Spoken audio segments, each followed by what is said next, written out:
ಭಿನ್ನಮತ ತಾರಕಕ್ಕೇರ್ತಾ ಇದೆ. ಯತ್ನಾಳ್ ಹಾಗೂ ವಿಜೇಂದ್ರ ಬಣದ ಟಾಕ್ ವಾರ್. ಭಿನ್ನಮತ ಶಮನಕ್ಕೆ ಯತ್ನಿಸಲಾಗ್ತಾ ಇದೆ. ಈಗ ಬಿಜೆಪಿ ಹಿರಿಯರು ಮಧ್ಯಪ್ರವೇಶ ಮಾಡೋದಕ್ಕೆ ಮುಂದಾಗ್ತಾ ಇದ್ದಾರೆ. ಇಬ್ಬರನ್ನು ಮುಖಾಮುಖಿ ಕೂರಿಸಿ ಮಾತಾಡಿಸಿ ಅಂತ ಹೇಳಿ ಹೈಕಮಾಂಡ್ ಬಳಿ ಸಮಸ್ಯೆಯನ್ನ ಜೋಶಿ ನಿಯೋಗ ಹೊತ್ತೊಯ್ದಿದೆ. ಪಬ್ಲಿಕ್ ಟಿವಿಯಲ್ಲಿ ಬಿಜೆಪಿ ಬೇಗುದಿಗೆ ಸಂಬಂಧಪಟ್ಟಂತಹ ಎಕ್ಸ್ಕ್ಲೂಸಿವ್ ಡೀಟೇಲ್ಸ್ ಅನ್ನು ನಾವು ರಿವೀಲ್ ಮಾಡ್ತಾ ಇದ್ದೀವಿ. ನಿಮ್ಮ ಇಂಟರ್ಫರೆನ್ಸ್ ಬೇಕು, ನೀವು ಇಂಟರ್ಫಿಯರ್ ಆಗಿ ಅಂತ ಕೇಳ್ಕೊಂಡಿದ್ದಾರಂತೆ ಬಿಜೆಪಿ ಹೈಕಮಾಂಡ್ಗೆ. ಹಾಗಾದ್ರೆ ಬಿಜೆಪಿ ಹೈಕಮಾಂಡ್ ಕಣ್ಣಿಲ್ವಾ? ಅವ್ರು ನೋಡ್ತಾ ಇಲ್ವಾ? ಅವ್ರಿಗೆ ಗೊತ್ತಾಗ್ತಾ ಇಲ್ವಾ? ಇವ್ರು ಹೋಗ್ಬಿಟ್ಟು ಅವ್ರಿಗೆ ಹೇಳ್ಬೇಕಾ?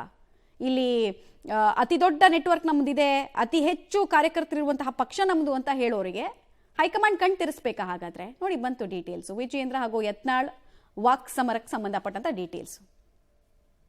ಅದನ್ನು ನಿಮ್ಮ ಕಾಂಗ್ರೆಸ್ ಪಾರ್ಟಿ ಲಾ ಡೇ ಅಂತ ಕರಿತಾ ಇತ್ತು.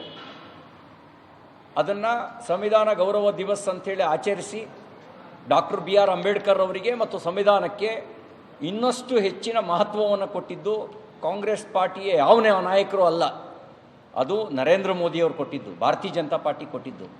BY ವಿಜಯೇಂದ್ರ ಹಾಗೂ ಯತ್ನಾಳ್ ಬಣದಲ್ಲಿ ನಡೀತಾ ಇರುವಂತಹ ಟಾಕ್ ಫೈಟ್ಗೆ ಸಂಬಂಧಪಟ್ಟಂತಹ ಕಂಟಿನ್ಯೂಸ್ ಅಪ್ಡೇಟ್ ಅನ್ನು ನಾವು ಕೊಡ್ತಾ ಇದ್ವಿ. ಹೈಕಮಾಂಡ್ ಮಧ್ಯಪ್ರವೇಶ ಮಾಡಬೇಕು ಅಂತ ಬಿಜೆಪಿಯ ಹಿರಿಯ ನಾಯಕರು, ಅಂದ್ರೆ ನಿಷ್ಠರ ತಂಡ ಇದೆಯಲ್ಲ, ಅವ್ರು ಬಯಸ್ತಾ ಇದ್ದಾರೆ.